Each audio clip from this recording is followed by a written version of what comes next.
Welcome back, Plug Nation. Today, we've got a lot to talk about. You know I don't like to waste any time, so whatever you got to do, make sure that like button is blue, hit that subscribe button if you're new, and let's get into the news. So, Waj Plug tweeted out, and he said, now that it's been about over 2 weeks, which 2K22 is the better game and why? I want you guys to let me know in the comment section down below, because we have had just enough time already to actually start giving opinions on which game is better. We've had enough time to play them, and we know now people are starting to form their opinions, and I've been seeing a lot of people saying that next gen is an extremely good game. Not that last gen is a bad game or anything, but lots of people have been saying that 2K22 next gen is extremely good. Power DF said next gen is extremely fun this year. I've played for like 10 hours today, haven't enjoyed a game that much in a while. So I don't know, man. I don't know. You guys remember before the game came out, I just said I want one of them to be good. I honestly don't care. Even if the views are way lower because the community is split, blah, blah, blah. I don't care. I just want one of the games to be fun, man. That's all I honestly care about. As long as I'm having fun, then I'm fine with the views being lower. But not everybody is having an exciting experience on NBA 2K22. Bio2K tweeted and he said the false bans happening for people quitting needs to be fixed ASAP. I just got a ban warning for someone else quitting. ... Corey S.A., who works for 2K, said this is being paused as we reevaluate the approach we've heard, the feedback from today, and are looking to balance that against feedback from the overall community about frequent quits. More to come, hashtag NBA 2K22. So people on my team is where this core problem is coming up, are getting banned. Yes, banned for other people quitting and all that type of stuff, just randomly getting banned. And that's happened in the past as well before on previous 2Ks. But as you guys know, there is a little thing where if you quit out of games, it doesn't let you play for 10 minutes, 15 minutes, whatever, to just prevent people from quitting and getting more people to just stay in games and stuff like that. Well, somehow, some way, people are quitting their opponents and they are getting banned. And it's not just 10-15 minutes. Even after that, they're still not able to play the game. I just don't understand how that could possibly happen, but that's what's going on around the My Team community. And in the Park community, I'm not sure if we talked about this in a previous video, but as Double H said, it costs way more money this year to upgrade your player on next gen. It's costing around 400,000 VC to take your player from overall 60 to overall 99. And I think I figured out also why it's doing that. It's not that I don't think that VC is just much more expensive. It's that 95 to 99 on next gen isn't a fluctuating system. It's overall. So once you hit 95 on 2K22 last gen, there's no more things to upgrade. But when you're 95 on next gen, you still have 4 more overalls of attributes to upgrade. I really wish next gen had the +4, not really the fluctuating system, but the +4, but that's just not what it has. So a lot of people, I think, are really trying to make sure they make the correct build on next gen, or they're gonna have to spend not only much more money to upgrade their players, but you also have much more badge upgrades. You have like 30 to 40, sometimes 50 more than the last gen builds have on their builds. So it's going to take even more time to get those builds maxed out. And a lot of people are stressed out about, hey, 2K might change this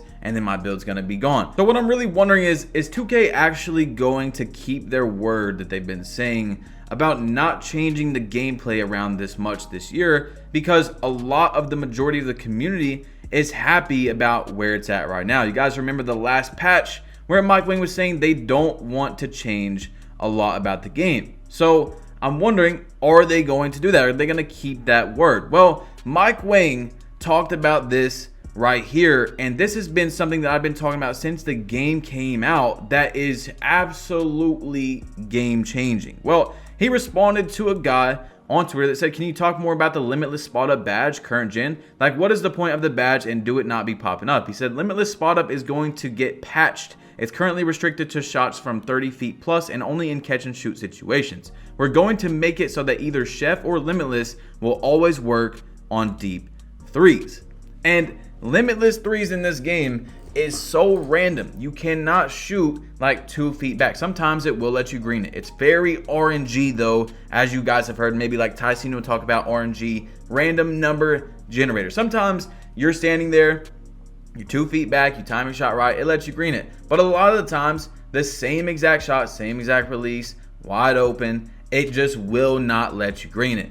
And that is huge to 2K22, is that you basically have to play right there at the 3-point line. So once that is changed, which is fair, you know, you should definitely be able to shoot a little bit limitless, right? Especially if you have on a badge that says Limitless. The gameplay of 2K22 is not going to be the same at all. It's going to be a much more spread out offense, and I'm very curious to see what it's going to look like once it's finally changed. And we've been talking about this since the game came out. I'm just so confused why Mike came up with this chef and Limitless spot up, and neither of them have Limitless range in it. It's only for if you're 30 plus feet back. Like, you can shoot Limitless if you have on chef, but you have to be 30 plus feet back. But those other 5-6 feet in between the 3-point line, you can't really shoot unless you're directly on the line. So it's just really confusing, and I'm just not sure what Mike Wang was thinking before the game came out. Maybe he just meant to put it into one of the badges and it didn't come out that way.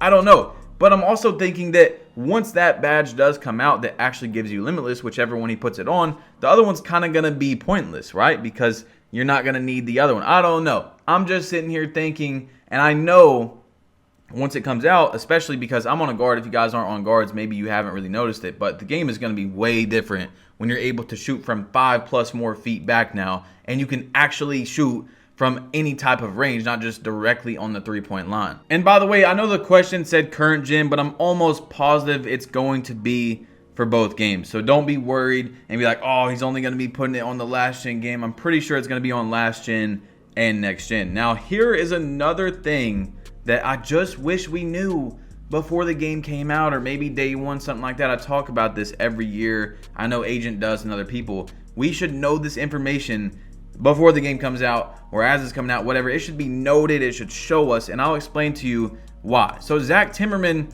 said this on Twitter, and he didn't have to say it, I guess, but I'm glad he did. And next gen, there's no +4 physicals. It's an under the hood modifier to the results that can occur in the game. When these physical attributes are used, Gymrat essentially turns this modifier on at all times without needing to go to the gym. So I'm not saying this is Zach's fault at all. I'm glad that he told us, because this is huge.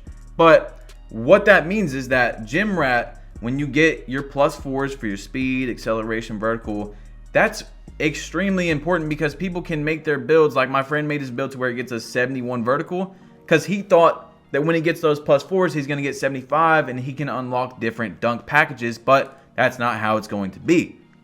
The only +4 you're going to get is going to work on your player on the build in the game, but it's not going to give you different packages and all that type. It's not going to let you unlock things for your build. It's only going to be strictly in the game. And that's something that we should know before the game comes out while we're making our builds, because I recently just made a build and there's a very, very tiny amount that I can change now that I know that, but that would have just been nice to know. And my situation is a little bit different because it's just like 1-2 speed I could have changed, but people really did make their builds around to be able to, hey, once I get Gymrat or whatever, once I get my attributes for the week, it's going to be able to give me these dunk packages or all that type of stuff. Oh, my build's going to be 9, you know, everything matters when you're making your build. And now if people are unsatisfied with that, they're going to have to make a new build, spend $100, spend all that time, or they're going to be upset that their build could have been a little bit better and they're going to be mad at 2K. Like, these are things that we should know before the game comes out. Just like with the badges and 2K Labs having to tell us about, oh, this badge does this and this badge does that, the actual definition and showing us what it does, like Limitless, Spot Up, and Chef, how we didn't really know what it was when the game came out because Mike Wang said something completely different before the game was released. We should know these things, 2K. We should understand what the builder is before the game is released. So that's what I've got to say for that. The next thing is Double H tweeted out, and he said, one of the best things about next gen is how challenging it is to shoot after dribbling for a long time. You can't just dribble for 23 seconds and green. You have to use your stamina effectively. So I've noticed this on both games, and I honestly would have to say that I like that. At the same time, I've been seeing a lot of people, we know there's an early and late glitch and it was really bad when the game first came out, but a lot of people were probably just low on stamina for a lot of those shots. So guys, hit that subscribe button if you're new, drop a like if you haven't yet. It's your boy Badge Plug, you've been plugged in, click that bell right next to subscribe.